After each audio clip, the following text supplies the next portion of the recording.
All right, folks. Yes, you read that correctly.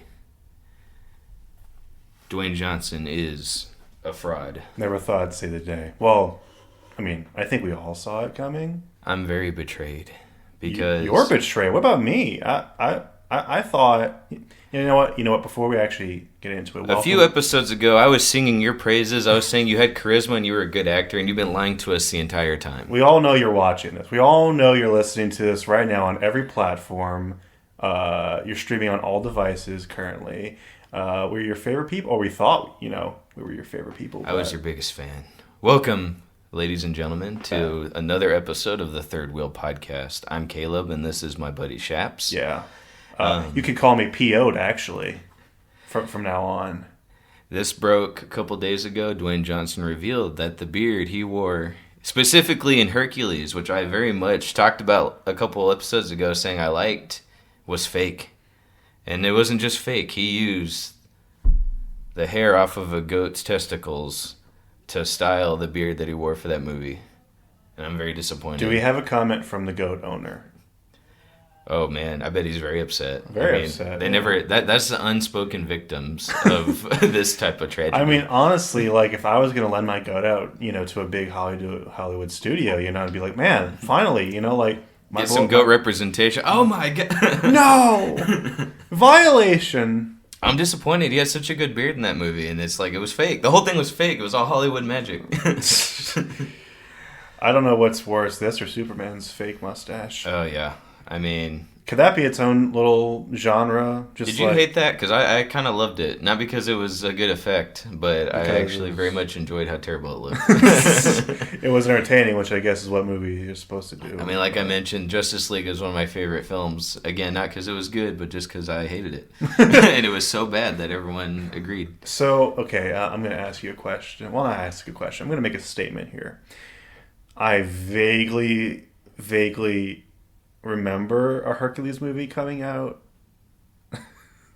I'm waiting on the question. I know it's a statement. I kind of am I'm struggling to care right now because I really barely remember this movie ever existing. Like I saw maybe a poster, and you're talking about as if it's breaking, which it could very well be. I'm not going to doubt that. It came out almost 10 years ago now, so I understand the confusion. It came out in 2014. I was like banking on it coming out. Oh, maybe it came out like 2 years ago. I feel like it came out 2 years ago. Yeah, well, it's sad to me to understand that I can grow a better beard than Dwayne Johnson. Like this isn't that messed up? Honestly, yeah, that's kind of disheartening. It's kind of cold, Where's the hope? At least mine's real. Like you don't see me shaving my cat and gluing it to my... That's like saying, like you say this guy, say a guy like gets really buff, because he saw a Schwarzenegger movie one time. He spends his whole life getting that body, and then you find out Schwarzenegger just steroid everyty or all digitally enhanced. Like that was disappointing. What's the point of it? I think it's fat. What was this all for? Honestly, yeah. So I'm actually very happy with the past couple episodes of our podcast, and it seems like you as the audience agree, but we finally have our first question that has been asked us, and I'm actually really happy that people are like, hey, I want to hear what y'all think about this. So I know last episode we kind of touched on it just a little bit about at different aspects we like of a movie I would consider good, but I would actually really like to break down what we think as the podcast hosts, what we actually think makes a good movie. Because we talked about Avatar, that movie sucked. Black Adam, that movie was pretty sucky. The whole Dark Universe, one movie, sucky. But somebody asked what makes a good movie in your opinion? So I'm sorry, is this the positivity stream? I'm sorry. Yeah, are we? Yeah. So the reason I like to lean on the terrible films is because I have so much to say, and I think it's kind of funny. I like making fun of stuff, but I actually don't talk about that much what movies I enjoy watching. So I guess we can kind of go into that. Do you think for you it's more so what do you want to watch, or if you know a movie's good, do you make a point to go see it? Well, I wouldn't really know if it was good unless I saw it. Well, you don't look at reviews and stuff? It depends.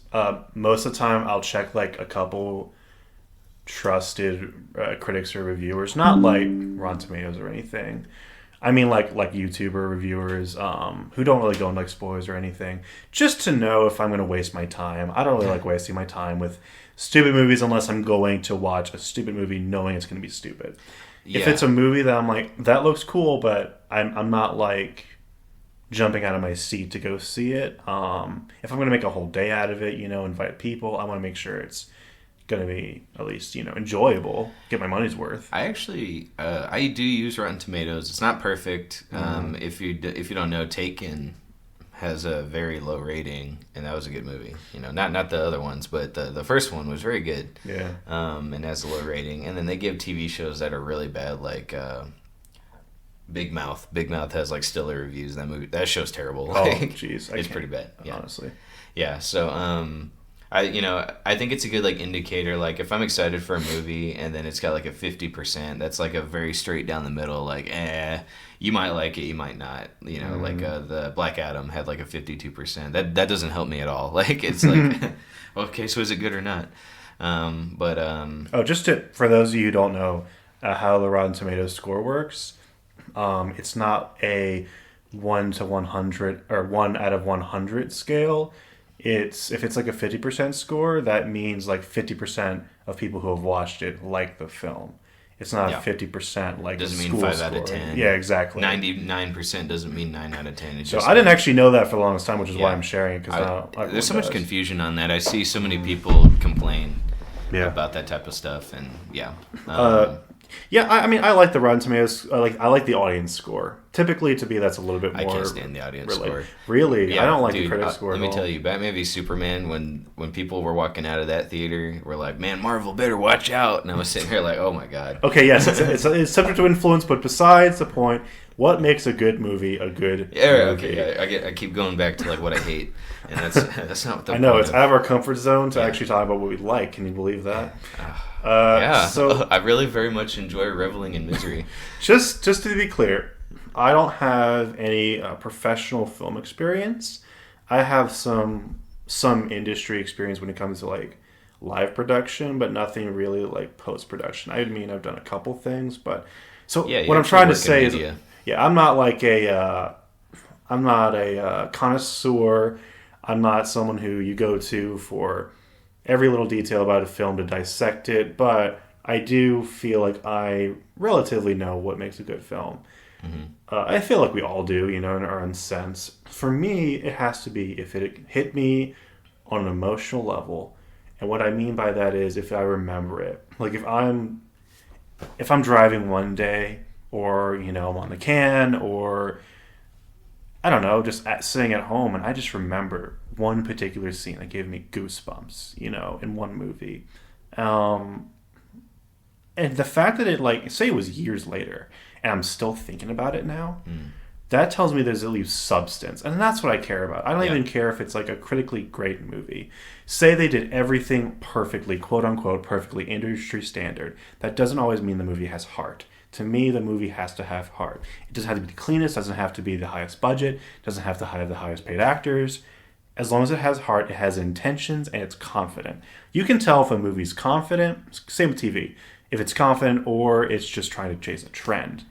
If you've ever seen how I review movies, I have it very broken down. Now, of course, I stole this format from a buddy of mine in college. But, I mean, it works. I break it down by story, cinematography or effects, and then soundtrack and performances, and then I go characters, and then of course this is the most important, enjoyability.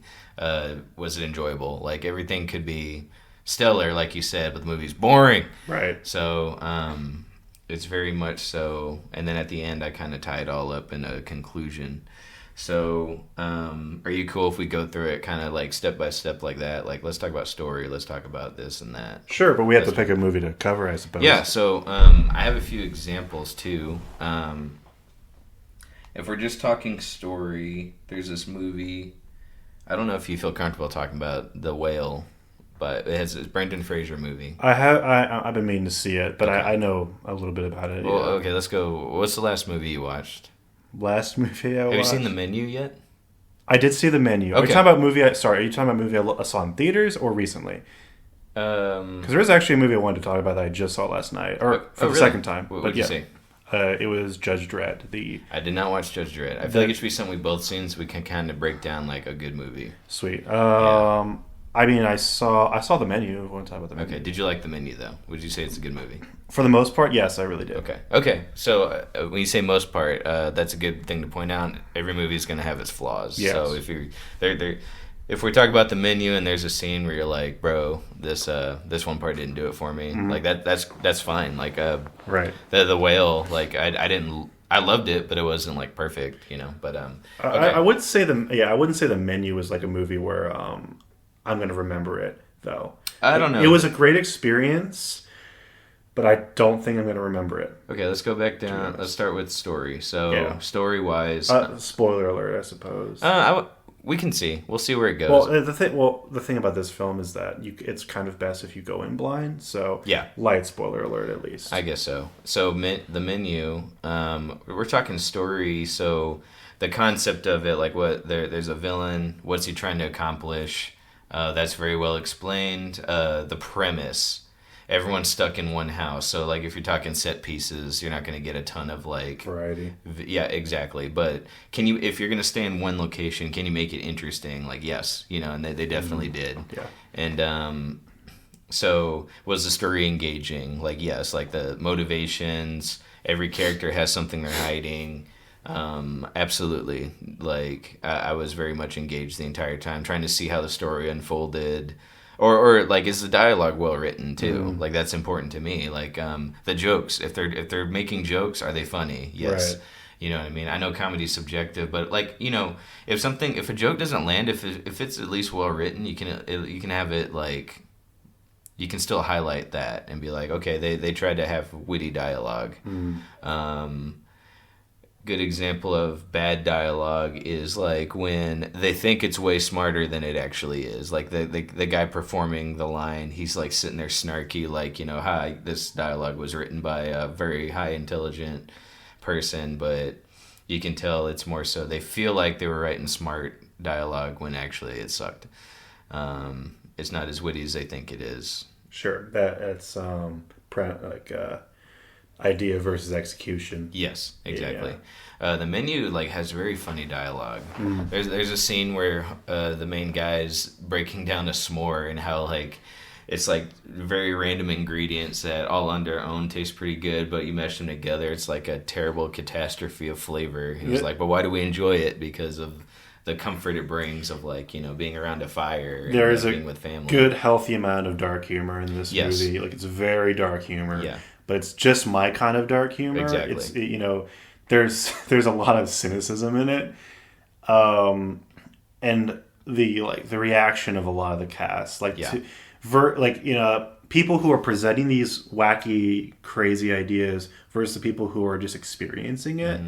The movie does a really good job of like putting you through them, just like seeing everything through their eyes and feeling everything the way they would. Yeah. And there's a lot of like unique twists and turns in the movie that I didn't really see coming. Yeah, with dialogue, like look, I talked about it a couple episodes ago with BoJack. There's one episode where it's the camera's focused on BoJack and he's standing on a stage talking, giving a eulogy, and it's still like again, there's nothing like. It all takes place right there if we're talking visuals, and it's just like him standing on screen the whole time. But the dialogue's funny. Like when he's telling a story, it leads to it's an interesting story, and it ends with a very good punchline or something unexpected that like makes you laugh. If the dialogue's written well, it actually I don't think it matters where you shot it or how many set pieces there are. Sure. The Hateful Eight. Have you seen The Hateful Eight? Bits and pieces. But okay, like it's all in one cabin. Sure. You know what I mean? The whole thing. Even if they go outside the cabin a bit, they're inside the cabin most of the movie. The dialogue is interesting because all the characters. Tarantino does this where all the characters have set values and beliefs that they'll debate with each other. You know what I mean? And it's like.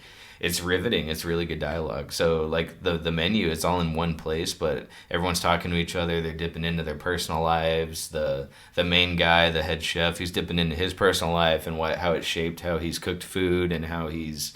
all that kind of stuff. Like, it's super interesting, Well, yeah, so it's funny you bring that up. I actually mentioned this last time, how in comedy, I love it when they can set everything in one place, as small as possible, and somehow keep you entertained. And the same works for drama, I would argue, and action movies, or action movies especially, because action you think want big, big, big. You know, you want to go bigger, you want to see a lot of explosions, you want to see as much variety as possible. The movie that comes to mind is actually Die Hard, the first one to be specific. And the reason I love that movie so much, and a lot of movies that kind of like it, is that it all takes place in one building. And here's the thing, when you do that, and you commit to it, you have an advantage over other movies. You have the advantage of having the setting as its own character. Yeah. Like, you remember every bit of the building that he's in, you know, the entire movie, every floor. You remember just, like, how it's all one painting, you know, and he's stepping through it. And it all takes place in one night, which I love. I love it when a movie can pull that off. It takes confidence. It takes an absurd amount of planning, knowing, you know, what to cut, what to keep in. And then, like, when you walk away from it, you remember the setting as just as much as the characters. So in the menu, that especially works when it's not just a drama, but a thriller. You feel the tensity, and you feel like the walls are closing in almost, you know, as it gets more intense. And actually, a little personal, a recurring nightmare I've actually had in my life is when everything feels normal. Like, say I'm walking through a building or something, and everything feels normal, and then there's like a sudden switch in the dream where everything feels like it's out to get me. Even the walls themselves, typically, where it feels like the actual house or the building or like everything in the dream is out to get me. And that is like the scariest thing I can think of. I think that's why a lot of people like Amityville Horror, you know, so much, because the house is a character, you know, like, so that kind of stuff. I always love seeing confidence just in movies. So if you were to ask me, I love seeing confidence. Whatever your vision is, I don't care if it's wacky, I don't care if no one's going to get it, as long as it's confident in what its story is, and it sets out to do it, and it accomplishes it. Where do you think the line is, though, on someone who's like that? I don't care what your vision is, if it's too wacky. Like, where do you think that goes too far? Honestly, personally, there's extreme examples like The Room, but that doesn't count. Personally, I would argue that he didn't accomplish what he set out to do, but because he was not confident at all. You see, that's the thing. As long as there's confidence, I don't think there really should be a line. That's why there are a lot of directors how, like, people will really rail on it first, or walk away from, and then come back later like, actually, there was a lot of substance there. Now, don't mistake confidence for pretension. There's a lot of pretentious directors out there, and writers. And you can typically tell the difference if they're pretentious. Like, if they're, like, the dialogue that you were talking about earlier, you can tell what pretentious dialogue is they're trying to sound smarter or more deep than you are. When they start to combat the audience and make them feel more superior than their viewers, that's when you lose me. I suppose that's where the quote-unquote line is. But there's a distinction between that and believing what you're saying and wanting people to experience what you're trying to say. Not to set yourself above everyone on a pedestal and say, you don't understand me. That's what makes a terrible movie. What makes a great movie is when you can present an idea to an audience that will stick with them, and you're experiencing it with them. You have a message that you want to get out to your audience. Not necessarily a preachy message, but like just a message that you feel deep in your heart, and you want to show that to as many people as possible on a cinematic scale. And to me, that's very vague, but there are a lot of movies that actually accomplish that in my opinion. I think the menu, like, whatever, you know, the message I feel like it was trying to show, I think, like you said, did he achieve that? Yeah, absolutely. I'd say so. So is he trying to tell a story? Is it cohesive? Is it coherent? Is it... art house movies just go way over my head. I never know what the director's trying to show me, but a movie that's really smartly written and it conveys a message or the point across, and, you know, I think if it conveys it well, then that's great. So I'm with you on that. Yeah, a lot of the characters actually in the menu, because it's not just a whole bunch of snobby rich people. There's a lot of variety in the characters as well. Yeah. So it's relatable. Like I feel like there's one character for every person who watches it, who can relate to these characters, and that's also super important. Each character has something to hide. They have distinct personality traits, and they're all not good people, which is kind of an I would say they're all real people. They're all like flawed. Exactly. They're flawed. I wouldn't say they're evil people, but like they're definitely right. Yeah. Yeah. And actually, one of the characters is a pretentious director, which I think is funny. Yeah, that is pretty funny. And then let's see. So, when characters are they fleshed out well? Like, do I understand why they're doing what they're doing? Do they learn something at the end? Do they grow? Do they not necessarily grow as a person, but do they feel like something's either changed or been accomplished in that character? That's something you got to look at, and then like it's just like how well written are they? Like again, I'm sorry, I keep going back to. I'm gonna go back to Black Adam. I'm gonna leave Avatar 2 alone. Now wait a minute. Stay positive here. What are you going to Black Adam for? Well, I think it's important to have a, I guess, set a bar and be like, here's an example of not what we're talking about. You know what I mean? So at Black Adam, like, the characters are just, like, they're not that fleshed out. They just kind of have, like, this one gimmick that's assigned to their character, and that's their character. I'm guy who makes bad jokes. I'm a little kid who's infatuated with superhero, like, generic... Stereotypes, Yeah, stereotypes. If there's nothing deep going on. So you take a movie like The Menu where, like you said, each character is, like, flawed. They have an agenda. They have... skeletons in their closet, stuff that makes them interesting. And you take all those people and you force them in one room where they're in like bad scenarios that forces their what's on the inside to come out, and they're having to deal with themselves and also deal with each other. And you just see the dynamic between a person who thinks this way and a person who thinks the other way, and they're put in a potentially fatal scenario. And you see how the real person inside them comes out and they interact with each other. That's interesting. Like, that makes for a good, deep character. It makes for an interesting story. It makes for all these really cool scenarios. So, let's also, while talking about Black Adam, I will also ask that you make a distinction between a soulless cash cow versus a director who had a vision and set out to accomplish that vision and failed for one reason or another. So, like, Black Adam is, like, a weird example only because, like, I feel like that movie came out of a board meeting, not necessarily like... Okay, so I think a good distinction is let's say Black Adam.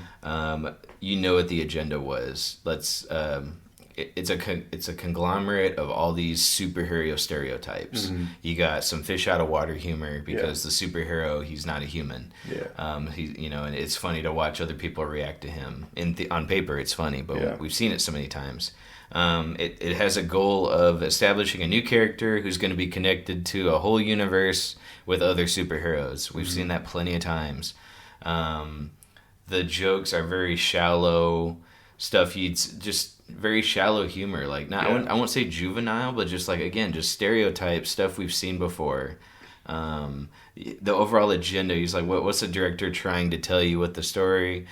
The movie was very basically set up other movies. Sure. That was the agenda. It was to promote more movies that we're not going to watch later. You know what I mean? And we covered that last week. We did. But what I mean is, I don't think that director set out to make a great movie. He was there to make money. I think that's the entire purpose that Black Adam was there, to make money, set up a universe, like you said. Yeah. I'm talking about a director who set out to make a great movie, like standalone. So take it out of the universe. A standalone movie who flopped on his face. And I would think a continuous offender of this would be M. Night Shyamalan.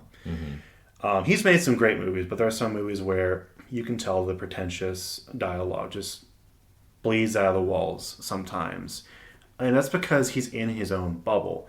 And he never really lets the audience in, at least from my opinion. Most of the time, he's just kind of in his own little world. No one's ever relatable because he writes everyone isolated in their own echo chamber. Someone like M. Night Shyamalan, someone like George Lucas, someone like James Cameron, who have very definitive vision, I think they need to hire a writer who's actually good at picking up the pace where they suck. I agree. So Shyamalan, great ideas, great worlds. Yes. He needs help writing characters' dialogue. 100%. I absolutely agree. He'll take it upon himself to do all the work himself. And then, like, he's a good director when it comes to, like, directing cameras and shots and whatnot. If he wants to write an outline of whatever movie he's trying to make, and then have an actual writer that's good at writing characters, that's good at writing pacing, like you take a movie like The Happening, where he could have totally, like, he didn't have a bad idea, where people are getting attacked by plants and it's making them kill themselves. Like, that's an interesting, like, premise. But because he's like, okay, I'm going to take this premise and do the rest of the work myself, like, he could have benefited from people writing dialogue, helping out with casting, all this stuff. Same thing with George Lucas. We talked about how he's got great world building, but he's not good at writing people. He's not good at writing love stories. Yeah, He's going off of what... He's doing his best. And to his credit, he did try to hire people, but nobody wanted to touch Star Wars at the time. So he had to do it himself.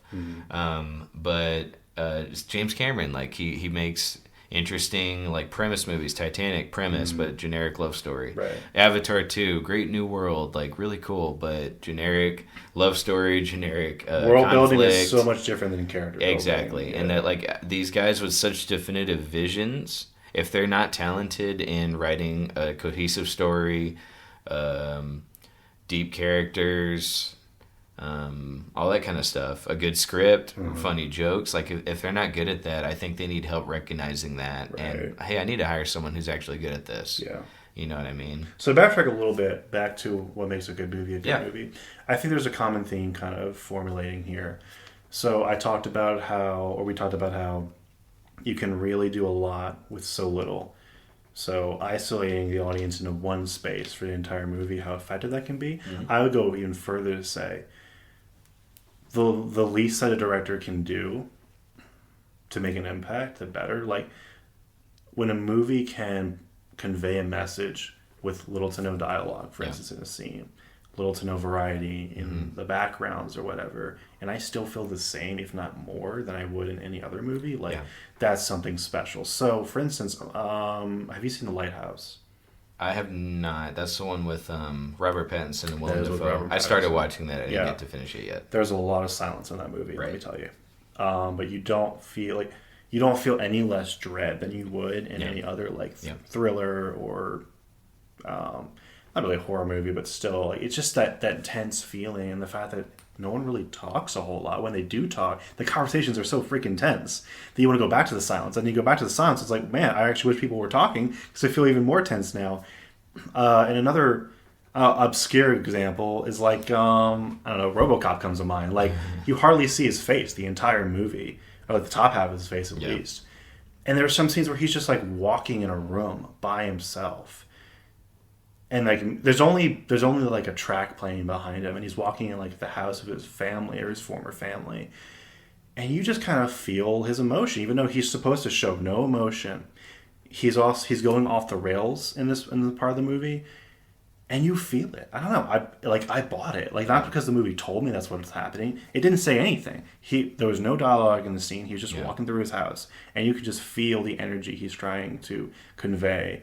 And, like, the emotion. Like, he's trying to figure things out, and you're figuring things out with him. Like, again, it's done so little. It was in a generic room. It was in, practically silent. So it was the least amount you can do, and still somehow bring the audience home. Like, as a writer, if you're gonna write a story where it all takes place in one location, you're forced to make interesting characters. You're forced to rely on witty dialogue. Like, if there's not gonna be these big set pieces, like, you better make the characters interesting. So that's what I think. That's what Tarantino. That's what the guy who directed The Menu. Like, that's probably what they specialize in. I mean, Tarantino, obviously, yes, that's what he specializes in. But, like, same thing with someone like Kevin Smith, who's just, like, he'll pick a spot, he'll pick the backside of a gas station and just write characters and just write good dialogue and that kind of stuff. So on that, with story and characters, I would say that those are what make the movie. Like, visuals, because we said, like, you can pick one setting and have the movie be interesting without these big cinematography set pieces and all that kind of stuff. I think effects... They're supposed to accompany a good story. They're supposed to accompany characters, but that's not what make or breaks a film for me. That again, like that James Cameron's problem. Like, he'll make Titanic and think, oh, if I just if the visuals are good, if I do really good on the ship sinking, it doesn't matter about the story. It doesn't matter about the characters. And then Okay. I'm sure you love Rogue One, Star Wars. I do love Rogue One. Yeah, I don't, because it's like it was very much relied on the visuals being the movie and not so much the story. Yeah. You probably disagree with me. You probably think story and characters are good. I do actually. Yeah, I know. Funny enough. All right, let's not get too sidetracked. I'm just saying, like, movies that just think if we rely on visuals, that'll be the film, and it'll be a good movie. And I think that good effects are supposed to help a movie that's already got strong story and characters. It's supposed to be like a companion piece, not necessarily the crutch of the film. Yeah, and to me, yes, I do appreciate how much a director can do without visuals or dialogue or anything. I love it when they can do that, but I also really just admire when they can get you invested. If you've honestly, that's the end of the day, that's what a good movie is. If you had a great time, you were invested, you felt like you knew these characters, you felt like you were in this world, I think that's an accomplishment. Yeah. And you walk away and you can remember these particular scenes, you remember these characters like individually. I think that's kind of what it is right there. And we just said, like, we were agreeing for so much, and then like we're listing off movies. Oh, I hate that one, or I love that one. Like, we had so much, vastly different experiences with the same movie. Yeah. But we have similar values when it comes to what a good movie is. So it really is the cop-out answer, the individual sense. Yes, it is. Because, like, I've definitely recommended movies to people that they were like, man, that movie sucked. Or, like, I hated this movie. I hated the blah, blah, blah, blah, blah. And then I get to the person I told I hated it to. They watched it. Man, that movie was not as bad as what you told me. I was like, oh, you simpleton. Don't you not know? Yeah. It's like, are you not impressed? So that gets down to the last point I'd put in is enjoyment. That is up to the viewer. Yeah.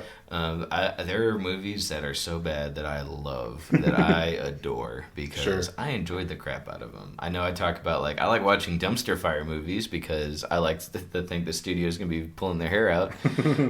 But, like, if you take a movie, there's a movie that came out a long time ago. I think it was 2014. It's called As Above, So Below. It's a horror film, and it's really stupid. I mean, it helps. I watched it with like a good group of friends that were laughing the whole time with me, making jokes. We're the only ones in the theater, so we were just making jokes, talking out loud. And I don't recommend doing that in a crowded movie theater because it ruins the experience for everyone else. But in this instance, we were just having fun. The premise of the film is like, they're trying to go underground through tunnels.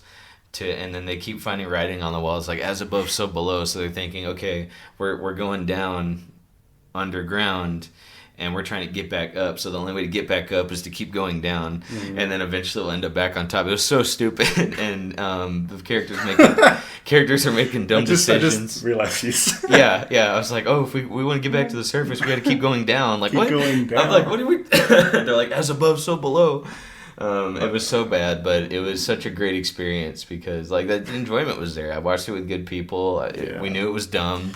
Well, I have a similar experience. There was this one movie, probably one of the worst movies I've ever seen. It was this I don't even remember what it was called. It was this weird thriller where, like, the trailers made it look like it was going to be, like, super intense. Yeah. And, like, oh my God, like, exactly what we've been talking about. You know how it takes place in one place, and there's, like, a killer, or there's, like, there's an antagonist, and it's really tense. My sister and I really wanted to go see it, and one of my best memories I have with my sister, we wanted to go see it, and like you said, only 2 people in the theater. And we're like, oh, that's kind of weird, but can't wait. We've been waiting to see this for so long. And like, okay, I'll just not go into like the movie because I hardly remember anything. It feels like this serial killer from like a horror movie walked into a sitcom of another completely different movie because like he's literally like this super intense guy, and he's definitely a killer. He walks into this house and he pretends that he's like like someone in need, and then this lady's like, okay, I'll help you, come in my house.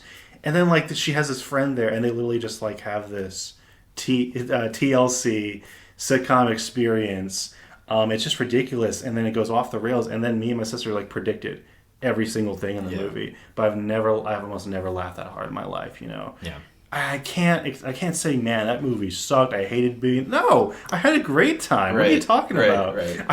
I'd much rather see that movie than some of the garbage that everyone else is seeing right now. So, oh man, so subjective opinion, man. It's interesting. Yeah, matter of perspective, probably. No, enjoyment's the biggest factor, and that legit is up to the viewer. That's going to be individual. Like, you can have a good time with a bad movie. That's something that took me forever to learn. Was like, not everyone has to like the same thing. Not everyone has to see my opinion eye to eye. I used to be a real jerk. Yeah. I used to get mad at people for liking a terrible film, but now I'm just sitting there like, you know what? If you had fun, man, I'm glad you had fun. I very much chilled out over time. Sure. So. Oh, me too. I used to get so passionate over that crap. But yeah. I still am. Why? Internally. It's a waste of time. But it's like, I mean, let them like what they want. Because then you don't want to be judged for something you like that you're going to be made fun of for. Oh, yeah. And like that happens all the time. Yeah. Like I said a few episodes ago, I very much like the Scooby-Doo films. Are they good? Absolutely not. And you know what? I'm just going to say it for the record. I like some of the scary movies. I don't mean horror films. I mean Scary Movie 1, Scary Movie 2. Nice. Yeah, I like those. No. So nice twist. Yeah. I don't know. What do you think? Do you think we covered that pretty well? Yeah, I think so. Yeah. Okay. So I hope that answers your question. One of my best buds, apparently my number one fan. I didn't see that coming either. There you go. But I hope that answers your question, like what makes a good movie. And it's subjective. Like I said, this buddy of mine, I'm sure we watched movies together that I hated and you liked and vice versa. But, I hope we answered your question. You might not hear us talk about movies we like as much as movies we hate, because I enjoy talking about movies that made me want to die. I do absolutely. Okay. It really depends. If, I do like finding people to talk about if I really enjoyed a film. But man, it just feels good. And almost like you're fighting back. When a movie wastes your time or just screws you over, yes, it feels good to let that anger out. Like, man, I'm just going to rail on this thing. So speaking of fire, you said firestorm earlier. I did. I think you said dumpster fire or something like that. Yeah. Speaking of fire, okay. Next topic. Go ahead. Fire.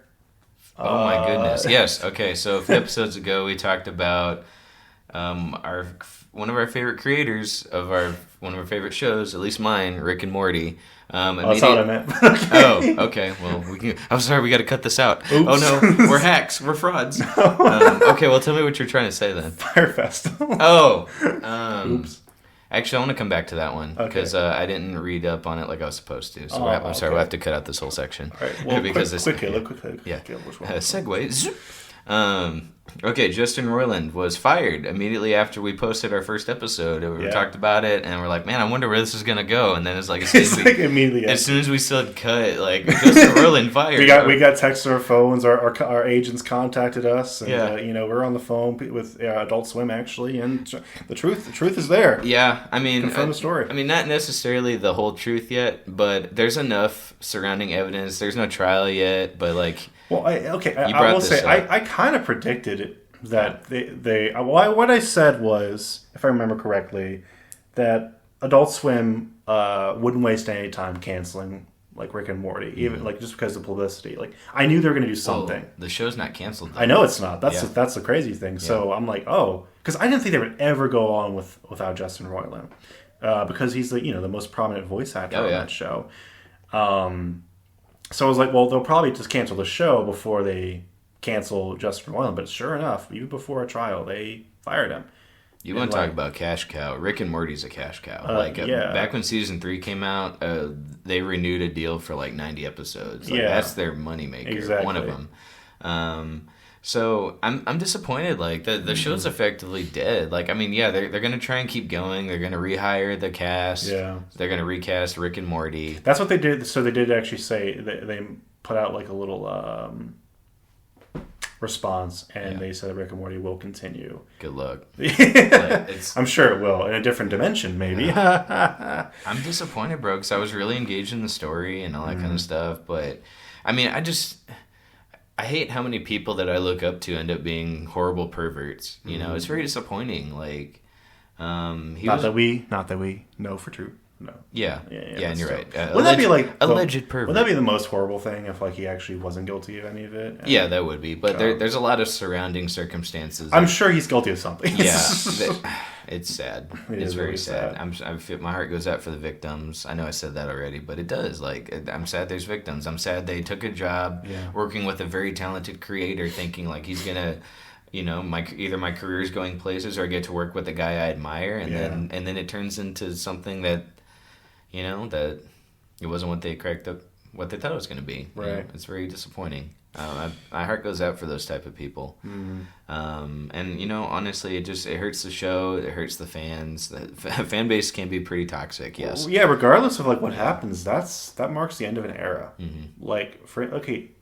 I don't know if it's still this powerful, but remember, Rick and Morty at one point was so powerful that I would argue that people almost got killed over this. Was the Szechuan sauce incident. All they had to do was write Rick saying he likes Szechuan sauce, and they don't sell it anymore at McDonald's. Yeah. And then the entire world felt the need to to experience the Szechuan sauce. The most mundane thing. And the people were really rioting over the crap. Yeah. McDonald's literally had no other choice. Right. But to bring back the sauce. Which they never did. They did it in small quantities. Well, I don't... Which was stupid.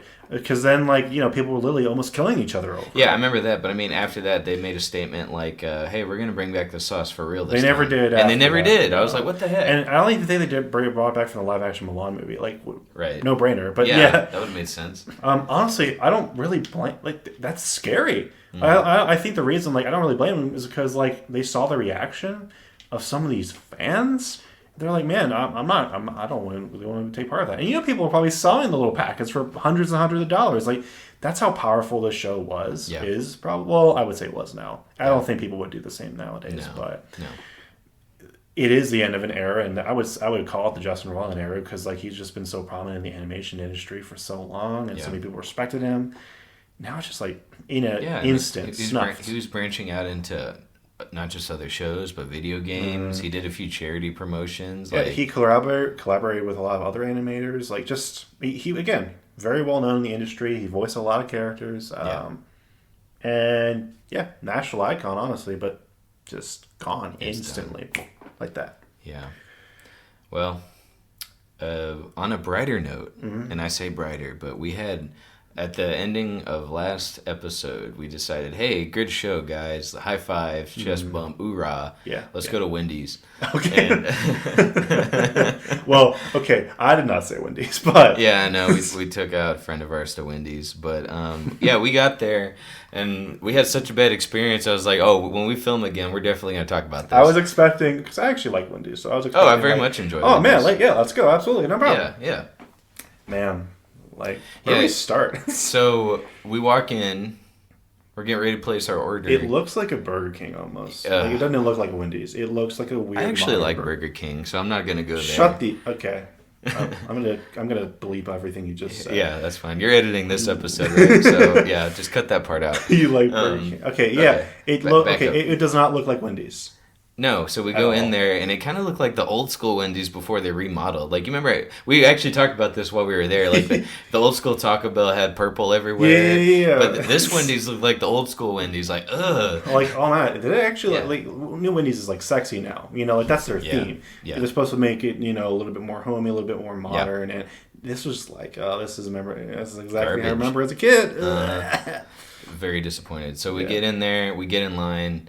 And we see people working. At first, we were thinking, they might not have staff. Right. But I'll get to that in a minute. So we're standing at the counter for a solid 2 or 3 minutes, and that doesn't sound too trivial, but you felt like you were standing there a while. We were the only ones there. I think. Exactly. And then eventually, I didn't look behind me. When they finally did get around to taking our order, thanks guys, what a privilege. When we finally got that done, I look behind me. There's a line. I was like, "What the heck? Where do these people come? Why are they not taking orders?" You know? Yeah. And so then we finally put our order in, and we're sitting there at the table, and we're like, "What the heck? The food took forever to come out. It took. How long do you think it took? A solid It probably at least 12, 15 minutes. Yeah, and again, it's ridiculous for fast food, and they had staff. That was the thing, and you could tell they just did not care. It wasn't it wasn't at a weird hour. It was after lunch. Yep, after lunch. Yes, yeah, on a Saturday. So weird. And again, I like Wendy's, but that's not the only Wendy's I have a big problem with. Oh, so there's one right by my house that I go to quite frequently, actually. And here's the thing, because I like Wendy's, that's why I go. But I have a funny story every single time I go. So it's typically later in the evening whenever I do go to this one. But I go through drive-thru. There's only over one car in the drive-thru. There's never anyone inside the restaurant. But it also complete opposite of the last one. It looks like a modern Wendy's, like even more modern than the ones you're used to. Looks really clean, and it looks really cool. Feels really cool. Then you get in the drive-thru, and then like, just I don't believe the people who work there actually work there. Because like, okay, for instance, little role play here. Please give me an order, Kayla. What do you want? Yeah, I'll take a Baconator. What? I said I'll take a Baconator, and I don't have a Baconator. Oh, darn. Well, hold on, give me a sec. Can I try the pretzel pub, and then can I get a large fry with that too? Sure, but we're out of pretzel bun. I don't like you right now. I would actually start getting to like, sir, I don't like you. I don't like. They're always out of everything, and they sound like the most miserable people in the world. Do they actually interrupt though when you're ordering? 'Cause that's annoying. Yeah, sometimes they do, and I'm like, what the heck? But I still keep going here. So then I get there. You need to switch. And then like every single person there, they're all wearing casual clothes, no uniforms or anything, like street clothes. And you don't think that would be a big deal if the service and food's good, but when you pair it all together. But yeah, this looks like Mr. Dave himself came out and was like, "This is going to be my golden Wendy's." This is the one that people are going to be going to for the ages, right? It looks really professional, really good. Everything in the restaurant looks clean, except for the employees, who all just like look miserable. They feel miserable when they talk to you. They don't know what they're talking about. Like, they're just very short. They don't really ask what you want. They're just kind of like, what do you want? We're out of that. Boom. And then, what was it? Again, I'm only the one car in the drive-thru, and I guarantee I've timed it before. It is a 20-minute wait. You would time how long you sit in a drive-thru. Well, after this many experiences, 20 minutes. Yeah. It's been a 20-minute wait. I have a theory that these people are squatters. And they took over a Wendy's. I remember you mentioning yes. And they just serve people food, and they live there. Like that, essentially, because it's the same people every single time. Like, this guy has the audacity to drive by our house and order food. And guess what? There's a Taco Bell right next to them. Yeah. Those are the only two restaurants there. Which, on the record, we like Taco Bell. I do like Taco Bell. I will say. I just remember that this Wendy's we were at last week. It was just like, it took forever to get our food. Was the food decent though? I guess. Yeah. I mean, here's the thing. There are some meals that Wendy's have. I'm like, oh my gosh, this is actually restaurant quality. It depends on the season. Depends on their seasonal item typically. And then I'm like, it's okay. It's a Wendy's. This was very much just like, it's a Wendy's. That story you described to me with trying to order something. It reminds me of this thing we had at IHOP. Mm-hmm. Now, okay, all the ladies out there, I'm still learning how to like read a woman's mind, which apparently y'all rely on quite a bit for us guys to kind of do. So we're at this IHOP with me and my mom, and the waitress was super rude, but like you said, like when you're trying to order something, she like put both fists on the table and was like, "What do you have?" And then, so apparently there's something I had to learn. If my mom orders something, if they're out of it, she wants to go somewhere else. You know what I mean? And I was like, I didn't know that. So I'm supposed to read her mind. And so they're out of orange juice.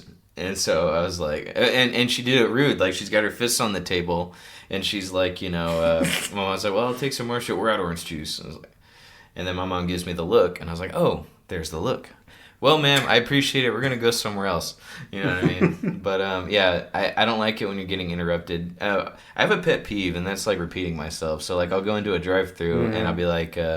I hate repeating myself, Yeah, and they're like... Especially if I made it super clear from the very beginning. Oh, 100%. They just weren't listening. So. Yeah, so I'll say my order. I'll start slow. Mm-hmm. I'll talk loud. I'll project my voice, and then I'll go through the whole order. And then they'll say, I only heard the first part of that. You want a something burger? Can you start over? I'm like, oh my... Cheeseburger! Yeah, and then on top of that, when they interrupt you, like... Or like if you take 1 second pause, they're like, I'm sorry, you still there? Hey, you still there, buddy? Yeah. And I'm like, bro, will you give me a sec to think? Like, you just threw a curveball at me. You said, do I want fries with that? I got to think about that. Okay. I have a third wacko Wendy's story. Wendy's? What's up with you and Wendy's, bro? I don't know, but this is like literally the pinnacle. You're not even going to believe what I'm going to tell you. And like you viewers at home, you can write your letters. That's fine. What I'm telling you is the truth, and I'm the only. Well, I went with a bunch of friends, but I'm the only one who experienced like the wacky side of it. So we went to this Wendy's, and we talked. And who's Wendy? We'll get there. Hold on. And we talked to the cashier. I'm not going to say what my buddy's name is, but he was talking to her, and she was like semi-flirting with him, I guess, which is fine. And then like she made like a pun off his name, and then like every 5 minutes would like yell his name, just like as a joke, like while we were eating. Anyway, regardless, she was just like very trying to be buddy with the group, right? Which is whatever, like I don't care really. Just like let us eat our food, right? Well, she says that she has a child. I was like talking to my buddy about her child again, just to him about her child, and like goes. You feel like a third wheel yet? Yeah. This is where it started, Caleb. Yeah. And then like she goes on for like 5 minutes about her kid. And we're like, okay, that's kind of weird. We sit down, and she literally brought her kid to work. We didn't even know that. Oh. She brings her kid over. Like he's like probably 2 years old. She's like, here he is, by the way. Like she had him hiding in the back somewhere. She's like, here he is, and then she sits down with us. She's like, do you want to hold him? I'm like, whoa, oh man, whoa, guys, red flag, alert, sound the alarm. So I'm like, okay, this is too weird for me. Yeah, so that's weird for me, and I wasn't there. And then like while this is happening, there's this like really big dude who like walks. I wish I could reenact the actual action, the verb, the action. He walks to the bathroom, but when I mean walks, I mean, do you know how like when you like kids how they skid their feet, like on the carpet? That's what he was doing. A grown man was doing that into the bathroom, right? I don't know if there was anything wrong with him. Just saying, that's what he was doing. Just weird thing number one. He'd as slowly as possible get like skitters into the bathroom. Oh God. And I feel like I have to go to the bathroom now. I walk in. The sound of running water. I walk in. I promise this won't get gross. Please. He's using a stall. The stall door is wide open, and he's facing the wall, like where the toilet is. And he's looking down. His clothes are completely on, and he's talking to himself. And he says, "I'm sorry, I broke it. I'm so sorry, I broke it." I'm like, oh my God, I'm in a horror movie. This is it. And he's like, literally just, that's the creepiest freaking thing ever. He just like looks down, he's like, I'm sorry, I can't get it to work, I broke it. He has no earpiece, he has no headset, he doesn't have his phone out, he's just looking down at this toilet. He's speaking to the other 4 voices in his head. I'm like, whoa! And so I leave, right? And then eventually, we just leave that restaurant. And then, like 3 minutes later, the place gets, like, swarmed by cops. Oh, my gosh. There's, like, 3 cops that pull up. Not with the lights on, but, like, they just pull up. And then, like, we drive off. And then, like, I swear, every, like, probably 2 minutes, we saw, like, another cop go in that direction. And then we're, like, posting. Like, they were, like, there were cops who, like, almost, like, posted ready to drive in case someone, like, speeds away, just everywhere. In fact, we actually had to go back there for some reason, and there was like a fire truck there when we went back. Like literally, it just got weirder and weirder and weirder and weirder. All in Wendy's, all in a freaking Wendy's. Is that the same one you go to now? With no. The squatters? Okay. No. Yeah. I traded up. This is why I don't mind the squatters. Bro, I'm starting to like get some bad vibes about Wendy's, bro. Like, I might not eat there anymore after this. No, but their food's good. Yeah, but I just don't know what the heck's going on in there. But yes, the squatters. I much prefer the squatters. So. Do you remember when Wendy's switched their fries up and they were like, now with sea salt? Like, what were you using before? Don't ask. Yeah, I was like, they were salty to begin with. You know what? That's actually something I wanted to bring out. What is like the worst idea that you think a restaurant, like a fast food chain, sure, or a soda chain, whatever, worst like idea, like marketing scheme? Changing Sierra Mist to Starry. Okay, now wait a minute. I'm kidding. Okay, so you're talking about just overall in the past? Say in the past, like let's say like a little bit ways, like at least 5 years before. What was like your big memory of? Oh my gosh, I can't believe they tried that. I can't believe they tried to make that a food. I can't believe they tried to sell that. there's a lot of things about. Yeah, give me an example of what comes to your head. A lot of people bring up like was it Pepsi Classic or was it Coke Classic incident? Or I think it was Pepsi. Oh no, there's okay, so there's New Coke. There's that's one. Yeah, so 30 something years ago, they tried to switch Coke to New Coke, and then there was such a big uproar. And actually, fun side fact: I have some cans of New Coke because Stranger Things brought it back for an episode, and so it's probably not the same formula, but I have a few cans of it. It does taste different, I will say. It does taste like they changed the formula up. Sure. And then after the uproar of that, they switched it back to Coke Classic, which was supposed to be the original formula. Yeah. But from what I'm told, it's actually not the original. It's something different. So we'll never know what old Coke tastes like. It is the short of that. But people lost their minds over that. And it was like such a financial failure. I forgot how much money it cost them, but somewhere in the millions to rebrand everything. Yeah. So do you have any examples of that maybe or it could be something smaller than that or bigger, but I'm trying to think. Huge financial costs. Do you remember the old school?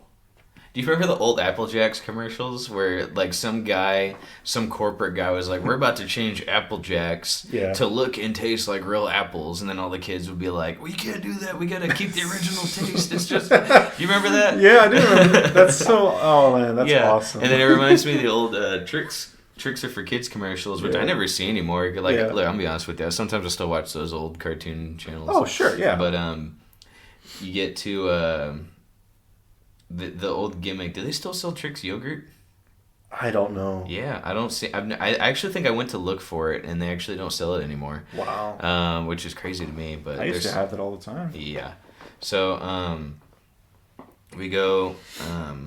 You have to buy. The commercials would unwind. There's a train mystery where somebody stole Trix, and there's 4 rabbits working at the train station, and you got to figure out which one's the rabbit that steals Trix. And so you had to buy the yogurt, you had to peel the lid off, and then it would give you a clue. So you had to keep buying more yogurt, keep peeling the lids and look at the clues, and then you had to keep drinking the Trix. You had to keep getting the Trix cereal and looking at the bottom of the box. That's crazy. Yeah, I mean, but I'm trying to think an old gimmick. I'm really trying to rack my brain. There's so many of them. I'm sure there are. Yeah. Nothing's coming to mind where I'm sitting here thinking about what was the worst gimmick they ever did. Everything they've tried to do, I've only started recently keeping track. With the serum mist thing, I was like, oh, that's a big one. That's really dumb. Yeah, I don't think anything really stands out. Okay. Well, then slightly different. What about rebrands? Do you have any strong opinions on rebranded companies? Logos, I mean. Yeah, I mean, there's a good video by John Tron about the original Apple logo. Yeah. Looks nothing like what it looks like now. Right, yeah. Dunkin' Donuts. Yeah, okay. Did you see that one? Yeah. Yeah, okay, Ridiculous. I'm glad you brought that up. That looks terrible. It's this is a joke from John Tron, but he's like, well, they just switched it to Dunkin', Dunkin'. Yeah, the original logo was, the original logo was really cool. Yes. It's there was Dunkin', the word Dunkin' arched like a rainbow, and then it had a color around it, and then on the bottom half where it said donut, it was also the upside down arch like a smile, and it was a different color, the donut was dunked, and that looked really great. It was no duh, that's exactly what it is. Why not make it what it is? Yeah, why do they got to keep switching up some really good logos? What's a crappier one? Right. You know what I mean? Dunkin' Donuts is a big one. The other one was Smucker's Jelly. Oh, you remember that old school logo? Ridiculous. I remember. Yeah. Well, it's the old school one. That's Smucker's to me. Yes. I don't want to see the weird. It's just tech company logo that they made. You know, it looks terrible. I was switch back to the original Smuckers. Who thought this was a good idea? It drives me crazy. No. For whatever reason, corporations went this. Everyone's talking about this, but the simplistic route recently. Yeah. When I say recently, I mean probably for the past 5-6 years, where everything just simple. And what do you think that is? Why do you think that's appealing for corporations to simplify everything or to dumb down, to water it? Do they save ink every time they print the logo out? I don't know. Well, if anything, it's costing them millions of dollars to do that, and sometimes it costs them even more The reception's terrible. Do they think I'm going to start wearing Smucker's Jelly shirts, with the simple logo on it? Honestly, that's what it looks like. Something that goes on your t-shirt, which is stupid. Yeah, I'm not going to buy a Smucker's Jelly t-shirt. Like, I Unless have trouble picking out t-shirts as it is. But I will tattoo that old logo, Oh, absolutely. 100%. Right above the stamp tramp line. I kind of want to go back a bit and talk about bad fast food experiences. Like, sure. There was a Chicken Express by this old apartment I used to live at. Their chicken was raw every time. Raw? Raw. No. Like, the outside was fried, but the inside was raw. And I was like, bro, this chicken's bad. Like, the texture is very different. Yeah. And on top of that, it doesn't have that delicious flavor I come to know and love from Chicken Express. Hashtag. Yeah. Yeah. Cook your food all the way. Hashtag. Did you see Pizza Hut is, like, struggling right now financially? Aren't they always? No. I thought Pizza Hut was Okay. I say that loving Pizza Hut. I do love Pizza Hut, but yeah, I'm sure they are. Everyone's struggling right now, but no, what's with Pizza Hut? Well, I didn't actually do too much research. I just saw a video by Moist Critical saying, Pizza Hut's, like, struggling. I hope they never go out of business because that's so iconic. Like, when I think, like, let's order pizza, like, not because I always order from them, but Pizza Hut just comes to mind. Like, I always end up going to Papa John's anyway. I don't ever order Pizza Hut. But when I think, hey, let's order a pizza, the instinct hits me immediately saying Pizza Hut. Let's do it. That's weird because I actually don't really like Papa John's at all. I love Pizza Hut, though. Oh, my goodness. Like, that's actually my go-to. That and Marco's, if anyone has Marco's out there. I've had Marco's one time, and I liked it. I love Marco's, but yeah, Pizza Hut's always my go-to. Pizza Hut's your go-to. I think Papa John's just like... Oh. Okay, well, that's the thing. Like, how can Pizza Hut be struggling? I wonder if we can do a similar thing like we did with AMC Theaters where everyone just invests in the stock and then cashes out, and then it saves, like, the franchise. Or, like, with GameStop. Yeah. Okay. Wait, what happened with GameStop? Oh, jeez, it was a while ago. But basically, a bunch of people, like... Because GameStop was... I'm surprised you don't remember this. Because GameStop is struggling so much, and they were, like, on the verge of bankruptcy. They practically were bankrupt. They tried to sell the company, and no one wanted to buy them. Yeah, right. Oh, I do remember this. Yes, and then, like, a whole bunch of people bought GameStop stock. And it, like... It brought them out of bankruptcy. It saved the company. Yeah, it's completely saved the company. And it pissed off a lot of, like... It pissed off Wall Street just because it was like... I do remember. It was like... First of all, it was like a Reddit scheme, but like it was almost like inflating the tax market. Like it was doing something ridiculous. But it saved GameStop because of that. Yeah, GameStop's been trying to kill themselves for quite a while. Like, they don't rebrand, so to speak, but they keep trying to change up like how they can make the store more approachable and people can walk in. They wanted to make it like this weird lounge thing, almost like they have to have in Japan, I suppose. Like I was gonna say like a lounge, and like I don't know how Warhammer stores like miniatures that you can paint and play with. I don't know how those are doing. But I still see a few of them, actually. Oh, no, I see them all the time. I was wondering how they're doing financially. But I don't know. You get to, like, GameStop. I was like, I don't want to go to GameStop to do that. Okay, with digital buying games now, like, I don't want to go anywhere and buy anything. Sure. We all kind of thought that it was going to go the way of Blockbuster, where it just kind of fizzled out immediately after there's a difference. Blockbuster never tried to adapt, whereas GameStop is like, okay, we got to do something different. They've talked about it. They've never done it, though. Yeah, I mean, did you ever see a GameStop lounge? Any GameStop you go nowadays, it's the same one you saw 10 years ago. GameSop's always had shady practices, though. Sure. So it's like... It was the most prominent of its time. It was, because that was the go-to place. But now with, like, I mean, buying digitally is just so much nicer, bro. Especially, like, I'm mostly PC. I have a console, but... Yeah, why would I want to keep putting discs in? Yeah, it gets tedious. Yeah. It's annoying. And, digital is the easiest way to go. Typically, it has the best sales. Like... You save money. It gets downloaded directly into your machine, and you don't have to lose a disc. You don't have to keep changing them out. Like GameStop, I think their biggest seller, or like their biggest takeaway, was like you could trade in things, like you could trade in consoles. But even that was like horrible deals. Like they always would screw you over. So I don't really know what's keeping GameStop up.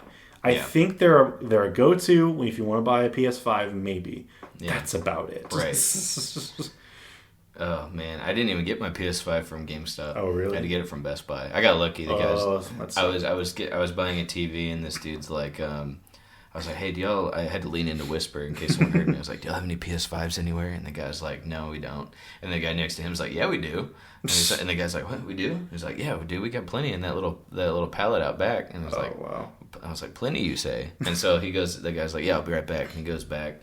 And I don't expect him. I expect him to come back empty-handed and be like, "Oh my bad, those were Blu-ray players." but he comes back with the PS5 and he slams it on the table. I was like, "No, but God of War just came out." I was like, "I need this." So I actually worked at retail for a while, and it was around the PS5, right when the PS5s came out, up until like a year or two later after that. And let me tell you, I hated people like you, Caleb. Like, absolutely. So, for instance, to clarify it, I don't know if Best Buy works the same way. I assume they do.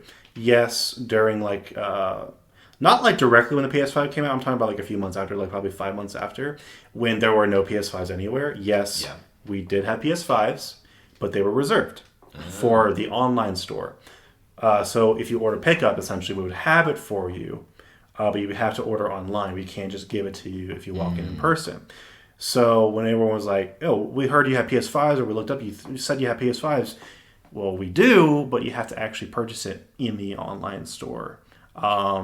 So we actually had some people who like attempted to sell those, but they got in serious trouble. So... And then you have people like you, Caleb, who thinks there's the first person to ask about PS5s.